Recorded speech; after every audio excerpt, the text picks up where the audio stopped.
Aksha Toiv Loch. Friends, give some tzedakah. And let me be a little bit personal. And in honor of our grandson's Bar Mitzvah today, I want to discuss something, a halachic legal matter related to the counting of the Omer and how this affects the Bar Mitzvah boy. Let me explain. It's been now close to 4 weeks that we have been counting the Omer since the second day of Pesach, the 49 days that are connecting Pesach and Shavuos. Coming out of Egypt, becoming a free people, to becoming a structured nation, receiving the Torah. And there's 49 days in between. Now,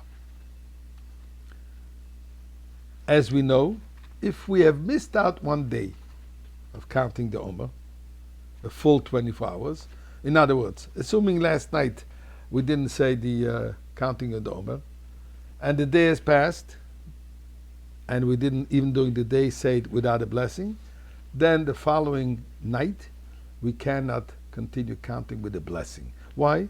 Because we're supposed to have a total of 49 days in between Pesach and Shavuos. If we don't have 49 days, we missed out one, so then it is not considered the mitzvah of counting the Omer. We continue counting, but we don't say the blessing. Just like the mitzvah of lulav and esrog.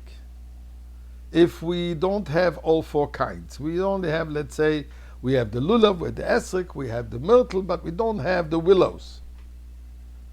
The mitzvah is not complete. If the mitzvah is not complete, we can't say the blessing. So too, if the days are not, the 49 days will not be complete, we cannot say the blessing either. So now let's see, what does this have to do with the Bar Mitzvah boy? Before the child is Bar Mitzvah, I should say this young man, before he's of the age of 13, and for that matter, the same thing is also for a girl before her Bat Mitzvah, before she's of the age of 12. Not regarding the counting of the Omer, because she's not obligated to count the Omer.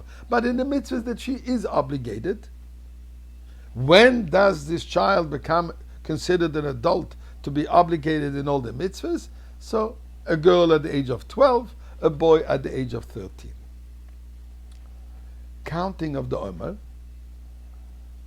a young boy, even before Bar Mitzvah, will do it and will say the blessing.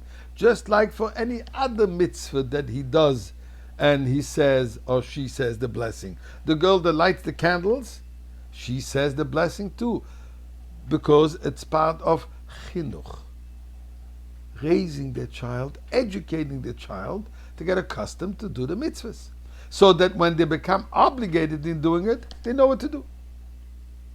So when a little boy on the Bar Mitzvah takes the lulav and esrog that we spoke about before, he says the bracha. Same thing as a girl. But let's now see what's happening. The counting before Bar Mitzvah is not an obligatory counting. The counting after Bar Mitzvah is an obligatory counting. Now what happens? My grandson is becoming Bar Mitzvah today, so the counting that he did until today, he wasn't obligated. The counting that he starts doing now, he is obligated.